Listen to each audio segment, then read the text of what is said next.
बिस्मिल्लाहिर्रहमानिर्रहीम अस्सलाम वालेकुम। आज हमने चैप्टर नंबर 6 स्टार्ट करना है। चैप्टर नंबर 6 है अबाउट एंजाइम्स। ठीक है, एंजाइम्स क्या होते हैं? ये basically protein, global structure of protein है, जो कि आपके जो जितने भी बॉडी में लिविंग बॉडी में जो केमिकल रिएक्शंस हो रहे होते हैं उनमें इन्वॉल्व होते हैं। उन एंजाइम की वजह से ही बॉडी में फंक्शनिंग जो हो रही होती है। ठीक है, तो एंजाइम की स्टडी से पहले हम कुछ टर्मिनोलॉजीज़ है, कुछ डेफिनेशंस है, उनको स्टडी कर लेते हैं। सबसे पहले बात करते हैं मेटाबॉलिज्म। ठीक है, मेटाबॉलिज्म कहते हैं जितने भी बायोकेमिकल रिएक्शंस, जो chemical reactions with in a living body हो रहे होते हैं, जो लाइफ को मेंटेन रखते हैं, उसको कहते हैं मेटाबॉलिज्म। ठीक है बच्चों, मेटाबॉलिज्म की दो टाइप्स होती हैं, एक होती है कैटाबॉलिज्म और दूसरी होती है एनाबॉलिज्म। ठीक है, एनाबॉलिज्म क्या है? एनाबॉलिज्म वो केमिकल रिएक्शंस है जो स्मॉल मॉलिक्यूल्स जो हैं वो मिलके जो है लार्ज मॉलिक्यूल बनाते हैं। ठीक है, जिस तरह आपने एग्जाम्पल ने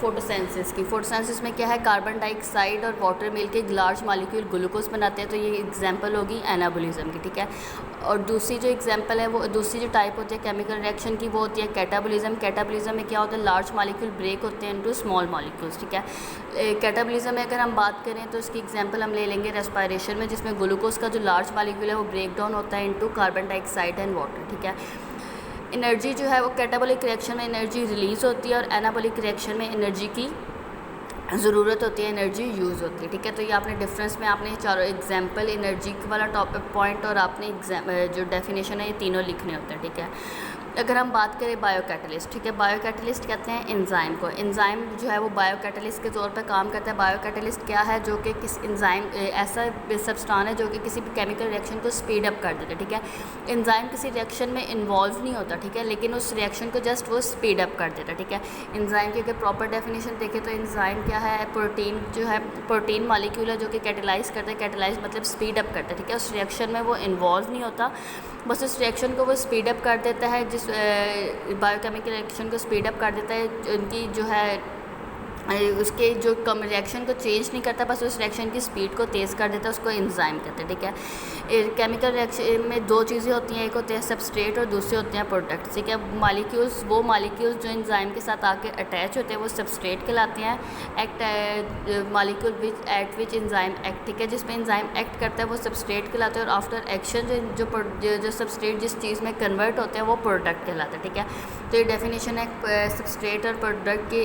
the molecule at which enzyme act are called substrate. जिन सब्सटेंस पे मॉलिक्यूल एंजाइम एक्ट करता है वो सबस्ट्रेट कहलाते हैं, और जो आफ्टर जो एक्शन जो है वो जिस में कन्वर्ट होते हैं जिस मॉलिक्यूल में, उस मॉलिक्यूल को प्रोडक्ट करते हैं। ठीक है, अब हम बात कर लें केमिकल एनर्जी की। तो chemical activation energy, activation energy basically कहा जाता है मिनिमम एनर्जी होती है जो भी किसी भी केमिकल रिएक्शन को स्टार्ट करने के लिए चाहिए होती है। ठीक है, एक्टिवेशन एनर्जी बेसिकली क्या करती है? एज अ बैरियर काम करती है। ठीक है, बैरियर काम करती है बिगनिंग ऑफ रिएक्शन के लिए। ठीक है, जैसे ही ये अगर आप डायग्राम देखें तो जैसे ही एक्टिवेशन एनर्जी मिलती है, एंजाइम जो अपना रिएक्शन स्टार्ट कर देते हैं। क्या enzyme load such barrier by decreasing the requirement of activation energy. ठीक है, एक्टिवेशन एनर्जी क्या जो है ना, इन बैरियर को कम कर देती है, और जिसकी वजह से जो है ना रिएक्शन जो है वो स्पीड अप हो जाते हैं। ठीक है, एक्टिवेशन एनर्जी की क्या डेफिनेशन होती है? मिनिमम अमाउंट ऑफ एनर्जी होती है जो कि किसी में केमिकल रिएक्शन को स्टार्ट करने के लिए चाहिए होती है, और एंजाइम क्या करते हैं? इस बैरियर को रिड्यूस कर देते हैं, तो जिसकी वजह से केमिकल रिएक्शंस जो हैं वो स्पीड अप हो जाते हैं। ठीक है बच्चे,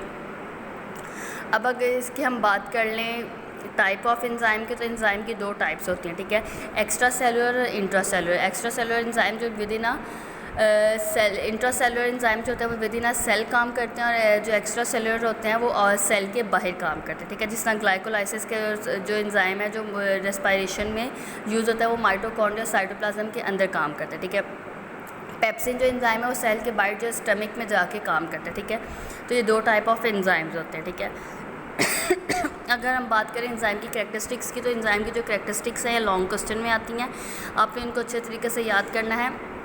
एंजाइम की सबसे पहली करैक्टर क्या है कि प्रोटीन इन नेचर है, अमाइनो एसिड्स का बना होता है। ठीक है, उसका दूसरा जो करैक्टर है वो क्या करता है? वो एंजाइम केमिकल रिएक्शन को मिलियन टाइम फास्टर कर देता है। वो एक ही रिएक्शन जो एंजाइम के बगैर हो रहा हो या जो एंजाइम के साथ हो रहा हो, जो एंजाइम के बगैर हो रहा होगा उसकी स्पीड कम होगी एज़ कम्पेयर टू वो जो एंजाइम के साथ हो रहा होगा, क्योंकि enzyme as a catalyst use होता है, और उस क्या करता है? वो एक्टिवेशन एनर्जी को कम करके रिएक्शन को स्पीड अप कर देता है।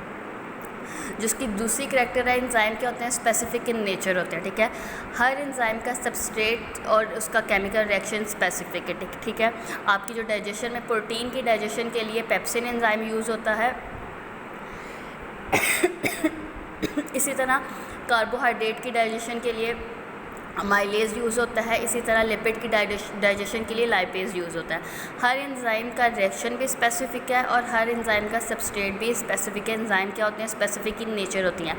आप प्रोटीन की डाइजेशन के लिए, प्रोटीन की ब्रेकडाउन के लिए अमाइलेज एंजाइम यूज़ नहीं कर सकते। इसी तरह आप जो है वो कार्बोहाइड्रेट की डाइजेशन, उसकी ब्रेकडाउन के लिए पेप्सिन एंजाइम यूज़ नहीं कर सकते, क्योंकि हर एंजाइम जो है वो सबस्ट्रेट स्पेसिफिक और रिएक्शन स्पेसिफिक होता है, ठीक है। और इसके दूसरा जो इसकी नेक्स्ट जो इसकी करैक्टर है वो क्या है, एक्टिव साइट, ठीक है। पूरा एंजाइम जो है वो केमिकल रिएक्शन में इन्वॉल्व नहीं होता है। एंजाइम की एक स्मॉल पोर्शन होता है जिसको एक्टिव साइट कहा जाता है, जो अपने स्पेसिफिक सबस्ट्रेट को रिकॉग्नाइज करके उसको अपने साथ बाइंड करता है, रिएक्शन को जो है वो कैरी आउट करता है, ठीक है। इसको एक्टिव साइट कहते हैं। वो एंजाइम का वो स्मॉल पोर्शन जो कि जहाँ पे जो है सबस्ट्रेट आके बाइंड होता है, जो उसको क्या कहते हैं, एक्टिव साइट कहते हैं, ठीक है। नेक्स्ट जो है एंजाइम जो है वो इन्हेंसर और डिमिनिश के तौर पर भी काम करते हैं अकॉर्डिंग टू सेल नीड, ठीक है। वो किसी केमिकल एंजाइम की जो एक्टिविटी है वो एज अ इनहिबिटर भी होती है और वो एज अ एक्टिवेटर भी होती है, ठीक है। वो रिएक्शंस जो डिपेंड करता है कि अगर आपको रिएक्शन को स्पीड अप करना है तो एज अ एक्टिवेटर काम करता है, स्लो करना है तो एज अ इनहिबिटर काम करते हैं, ठीक है। प्रोडक्शन जो है वो एंजाइम की जो इनहिबिटर एक्टिवेटर दोनों तरह से काम कर सकते हैं, ठीक है। कुछ एंजाइम ऐसे होते हैं जिनको किसी भी चीज़ की ज़रूरत नहीं होती, वो इटसेल्फ अपना पूरा काम कर लेते हैं, लेकिन कुछ एंजाइम ऐसे होते हैं जिनको एडिशनल कंपोनेंट की ज़रूरत होती है, ठीक है, जो कि नॉन प्रोटीन मालिक्यूल्स होते हैं। उन एडिशनल कंपोनेंट्स की ज़रूरत होती है अपनी फंक्शनिंग को स्टार्ट करने के लिए। नॉन प्रोटीन मालिक्यूल उनको कहा जाता है, और आयंस जिनको कहा जाता है कोफैक्टर, ठीक है। ये कोफैक्टर ऑर्गेनिक भी हो सकते हैं और इनऑर्गेनिक भी हो सकते हैं, ठीक है। अगर जो कोफैक्टर्स हैं, ऑर्गेनिक कोफैक्टर्स जो हैं वो एंजाइम के साथ टाइटली बाउंड होंगे तो वो प्रोस्थेटिक ग्रुप कहलाएंगे। अगर कोफैक्टर्स जो हैं वो लूजली बाउंड होंगे तो वो कोएंजाइम कहलाएंगे, ठीक है। ये कोफैक्टर, कोएंजाइम और प्रोस्थेटिक ग्रुप की डेफिनेशंस भी आती है, ये आप लोगों ने अच्छे तरीके से याद करिए, ठीक है। कोएंजाइम क्या करते हैं, ट्रांसफ़र करते हैं केमिकल ग्रुप को from one enzyme to other enzyme, ठीक है। इंपॉर्टेंट जो वाइटामिन है वो भी यूज़ होते हैं एज अ कोफैक्टर, जिसमें थायमीन, फॉलिक एसिड जो है वो एज अ कोएंजाइम यूज़ होते हैं, ठीक है। ये एमसीक्यूज़ में आ जाता है कौन से वाइटामिन जो एज अ कोएंजाइम यूज़ होते हैं, तो आपने ये वाइटामिन के नाम भी अच्छे तरीके से याद करना है, ठीक है। जो लास्ट करैक्टर है वो क्या है, कुछ एक रिएक्शन जो होते हैं एंजाइम जो होता है वो एक से रिएक्शन के लिए होता है तो वो अपना काम करके स्टॉप कर दे, ठीक है। कुछ रिएक्शन होते हैं जो कि एक स्पेसिफिक ऑर्डर में चल रहे होते हैं, ठीक है। जिससे आपके रेस्पिरेशन की ग्लाइकोलाइसिस होती है, उसके बाद आपकी क्रेब्स साइकिल चलता है, उसके बाद इलेक्ट्रॉन ट्रांसपोर्ट चलता है। ये क्या हो रहा है, एक चेन में काम चल रहा है, तो इसके एंजाइम जो भी होते हैं वो एक ऑर्डर में, स्पेसिफिक ऑर्डर में चल रहे होते हैं, जिससे क्या कहते हैं, मेटाबॉलिक पाथवे कहते हैं, ठीक है।